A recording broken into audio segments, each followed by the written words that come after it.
Hello there, this is Abdallah Zirava. I'm a lecturer and a researcher in the ICT University. I'm also the Dean School of ICT.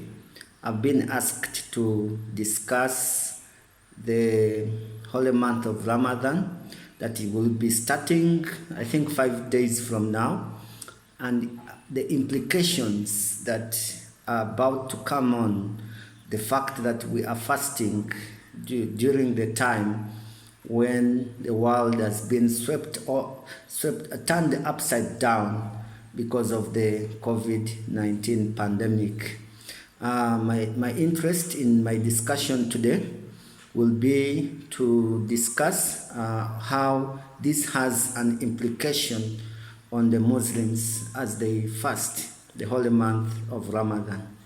Now, you are aware that the holy month of Ramadan is characterized by social and religious gatherings. We Muslim families and friends come together, especially during the time for breaking the fast, which we do at sunset as the day closes down, which we call iftar, and also we gather again to take the dawn meal, which we call sahur, and many Muslims come together, especially increasing their attendances in the mosques during the month, and also congregating or coming together to pray what we call Tarawih prayer in the mosques. Now, you are going to see that the holy month of Ramadan is basically characterized by social gathering of Muslims coming together as brothers and sisters to supplicate and worship and ask for Allah's forgiveness. So we spend most of our times, especially in the last 10 days of the holy month of Ramadan, I spend that in the mosque. Many of the Muslims spend their day and nights at mosques during the last 10 days of Ramadan, which we call itikaf. In this, they are trying to supplicate, and also pray to Allah to ask for forgiveness. Since this is a very holy month of a holy and special month where Muslims come together to ask for Allah's forgiveness, which is always granted in a manner that you have done total submission to the will of Allah. Unfortunately, this year's Ramadan is falling between late April and late May at a time where COVID-19 continues, and we have registered a great number of cases since this pandemic started. So we are likely to be affected during this holy month of Ramadan, and I'm here to discuss on the implications. So, but before I go straight to the implications, I would like to remind my fellow Muslim brothers and sisters how this deadly virus is transmitted. The transmission of COVID-19, according to the World Health Organization, is facilitated by close contact between people. The virus spreads through respiratory droplets and contact with contaminated surfaces. Therefore, to mitigate this, the public has been instructed or advised to keep home, and also to ensure physical distancing measures which is aimed at interrupting transmission or reducing the interaction on or between people. Now, what does this have on how can this affect Muslims? How is this likely to affect Muslims, or what are the implications? It means that several governments have come up to put measures that are put in place mechanism to protect their people. And one of them is physical distancing, and which includes closing mosques and monitoring public gatherings and also restricting movements. Now, this has a direct implication to the social and religious gatherings that are likely to occur during the month of Ramadan. So this means that cancelling social and religious gatherings is greatly encouraged and seriously considered. And the World Health Organization recommends that there should be a decision. Governments should put up decisions and measures to restrict or postpone or even cancel mass gatherings. And this should be based on the fact that people should remain home to remain safe and to remain protected. Now, if the social and religious gatherings are cancelled, then as Muslims, we are supposed to respect these measures. Much as we have obligations to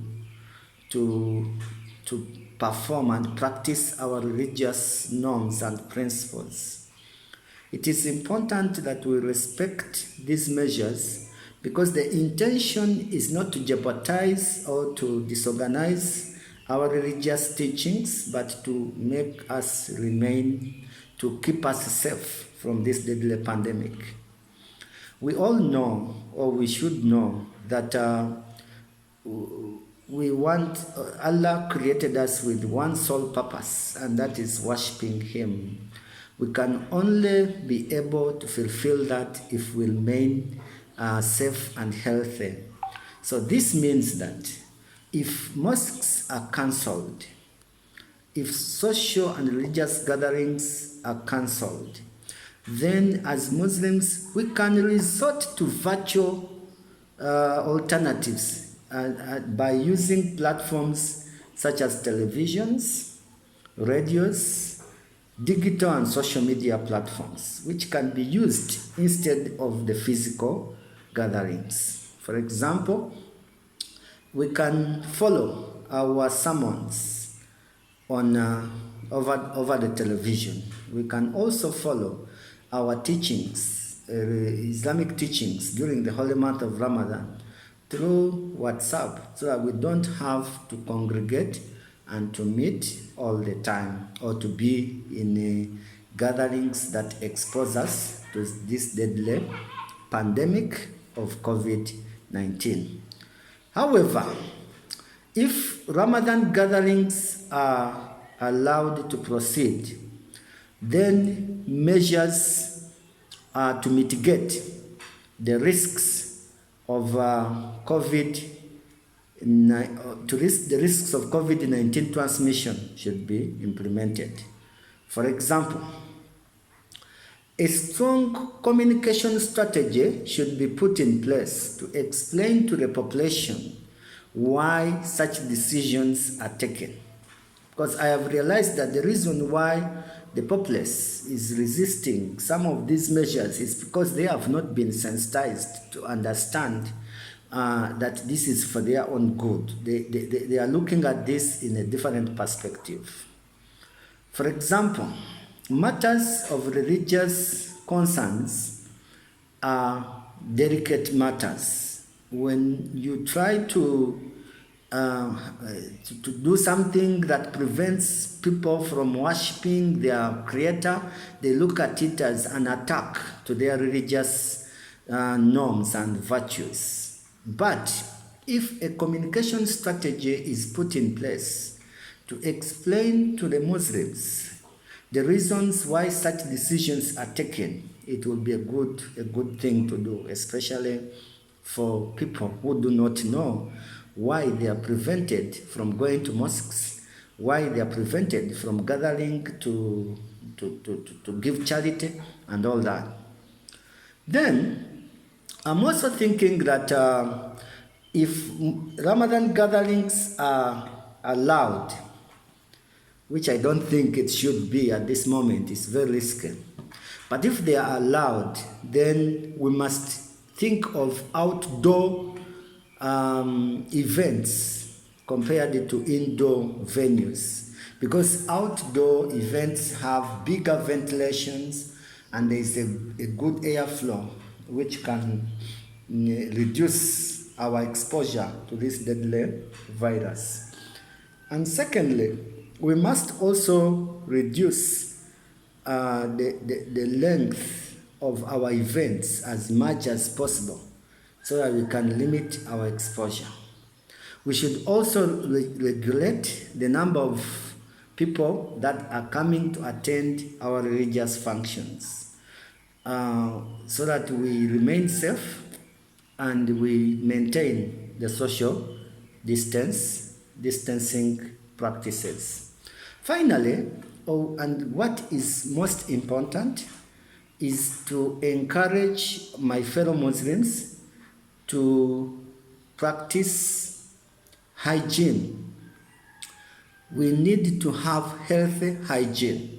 First of all, I would love all Muslims to ensure that they are hand washing, or they have hand washing facilities in their homes, equipped with soap and water, and all this can be put at the entrances of mosques or worshiping places.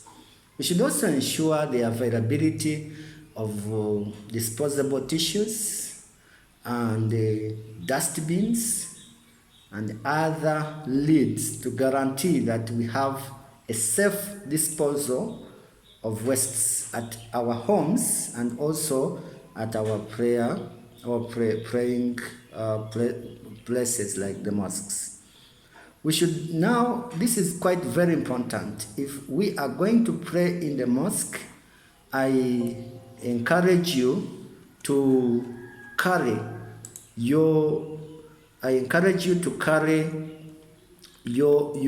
small mats that you can pray with, personal mats, so that you don't use the general mats. You can have your personal mat that you can use to pray.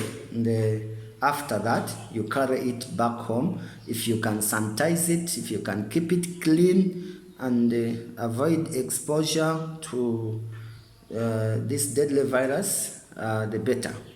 So we must also ensure that we are enforcing routine cleaning of venues where we gather, especially our mosques, to pray, and also using detergents and disinfectants in our, especially where we do wudu, the places where we take ablution. Think you know ablution. Take ablution before you go to perform your salah. It is important that such places are always cleaned, and the wudu facilities have disinfectants and detergents. Now, to conclude this, I would like to say that we don't have any scientific research or any study which prevents people from fasting because of COVID-19 infections.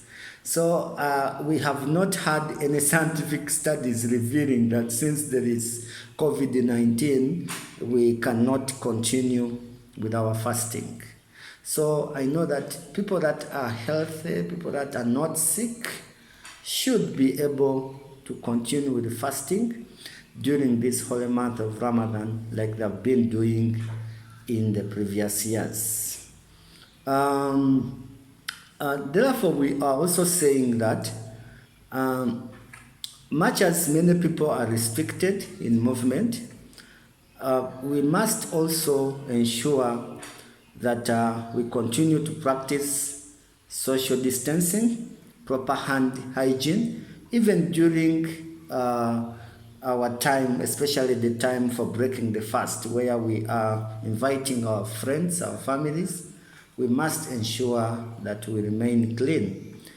I wish you a very prosperous health month of Ramadan, and I pray to the Almighty Allah to make it able for us so that we can fast. I also pray and ask Allah's forgiveness to all of us in this holy month of Ramadan. And I also pray that He accepts He rewards us with the efforts we shall put in during this month of Ramadan, in the name of Allah and in the name of making sure that we fulfill the fasting, which is a major pillar of Islam. Assalamu alaikum wa rahmatullahi wa barakatuhu.